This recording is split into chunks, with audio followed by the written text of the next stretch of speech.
Bo'luvchi Pink Lady mevalarini ko'rsataman. Mana shuni ichida olma turibdi hozir, meva qilgan. Mana shu olmalar juda ham kech pishadi, juda uzoq saqlanuvchi olma toifasiga kiradi. Men Xolodilnikka solmasa ham uy sharoitida saqlasa bir paxta bo'lib qolmaydimi bular? endi olmalarni holatini, tabiiy holatini yo'qotishiga alohida e'tibor qaratish kerak. Bunga nima sabab bo'ladi? Birinchi navbatda olma tabiiyligini yo'qotishda iqlim sharoitiga qarab turib, mana Baxmalda novqatda yetishtirilgan olmalarni ta'mi ham, saqlanishi ham juda uzoqqa yetadi. Lekin issiq iqlimda bo'lgan janubiy zonalarda, mana Voha tomonlarda, mana bizni vodiyda, mana janubiy zonalarda, issiq joylarda avgust oyida pishuvchi, iyul oxiri avgust oyida pishuvchi olmalar tez po'k bo'lib qoladi. Chunki ob-havo issiq. Issiq joylarga men ko'proq tavsiya qilardim olmani yozgi navlarini ekishdi. O'zbekistonda issiq territoriyasiga yozgi navlarni ekishdi. Bularda eksporti hozirgi kunda juda ham zo'r bo'lyapti. Yozgi navlar sok ishlab chiqarishda. Lekin yozgi navlar ko'proq mana Rossiyaga ko'proq eksport bo'lyapti, chet davlatlarga. Buni bizni afzallik tomonimiz nimada? Yozgi navlarni, ertaki navlar, mana iyun oyida pishuvchi navlar, mayda oxiri iyun, mana iyunda o'rtalarida bizdan sveji olma chetga borgandan keyin boshqa yerda olma pishmaydi. Bizning iqlimimiz yutuq tomoni shu. Qozog'istonda pishmaydi u paytda. Polsha, Serbiyalardan olma kelmagan bo'ladi u bozorga. Sveji olma borgandan keyin hamma shu olmaga yopishadi.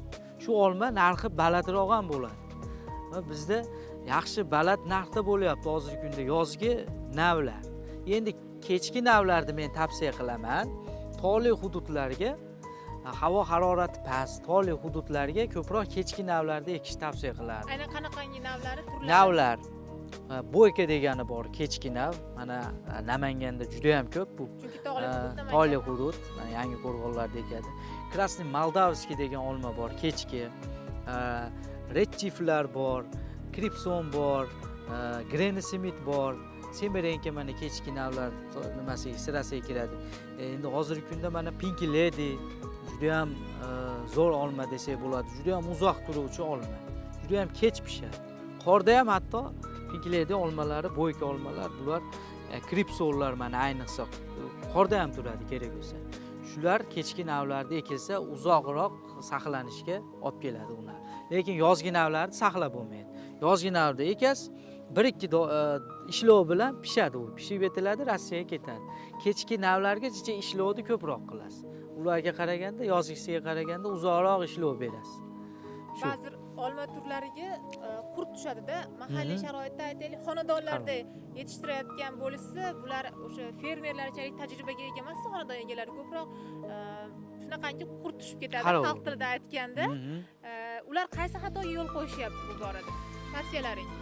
Mana xonadonlarda yetishtiruvchi vatandoshlarimizga shuni aytib qolardim. Meva ko'chatda albatta jicha parvarish qilish kerak. Kuzdan boshlab o'g'itlash kerak. Bu mana kuzda mevani bergandan keyin, mana hozirgi ayni damda mevani ko'chatlar, daraxtlarimiz bergandan keyin ancha silabiy holga kelib qoladi. Uni endi biz nima qilishimiz kerak? Baqishimiz kerak. Baqish uchun kuzda o'g'itlashimiz kerak bo'ladi.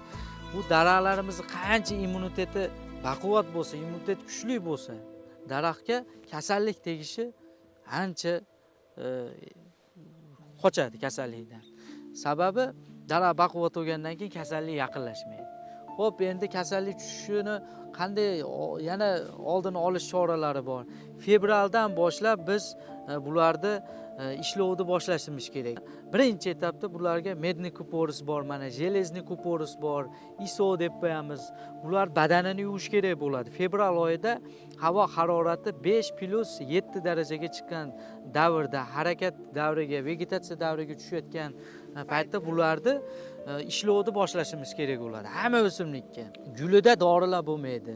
Gulida ximikatlar asalarini chaylatuvchi asalarilarga ziyon yetkazadi. Shuning uchun gulida ehtiyot bo'lishimiz kerak. Shuni iltimos qilib qolaman, gulida ximikatlardan foydalanmasligini xalqimiz. Endi gulidan keyin qurtga qarshi, shiraga qarshi etap-etap dorilab ketadi. Shun bilan mevani sifatli holda olish mumkin. Birinchi navbatda bular o'g'itlashga e'tibor qaratish kerak. qancha yaxshi o'g'itlansa, daraxtning immuniteti baquvvat bo'lsa, mana suspenziyalar bor hozir, vitaminlar, bargidan urish kerak oziqalarni. Shunda daraxtimiz juda ham baquvvat, mevasi ham sifatli, aytgan standartda, chet elga ham meni standartdagi mevani olib chiqish mumkin bo'ladi bozorga. Bog' oralab yurganingizda mana shu kasbingizni, mashaqqatlarini unutasizmi? Qanday hissiyotlar o'tadi? Albatta, men o'zim ham davlat ishida ishlayman. Kelib, ishdan nari bu yerga kelib, boqqa o'tib, bir qator aylanib, mana shu yerda mehnat qilamiz. Mehnatsiz bir narsaga erishishda imkoni bo'lmaydi. Albatta, mana shuni tushunish uchun ham bu yerda mehnat kerak bo'ladi. Yillar tajribalaringizni yillar o'stiradi. ha, albatta. Shuni ham buni mehnatini qilamiz, buni ilm tomonlama ham buni ham o'rganamiz. Bu kerak hozirgi kunda. Lekin rosa zavq olaman. Xursand bo'laman. Juda ham qilgan ishimdan zavq olaman-da, xursand bo'laman. Shukr qilaman Allohga. Unib o'sayotganini ko'z o'ngingizda Ha, kuzatib kuzatib borish boshqacha.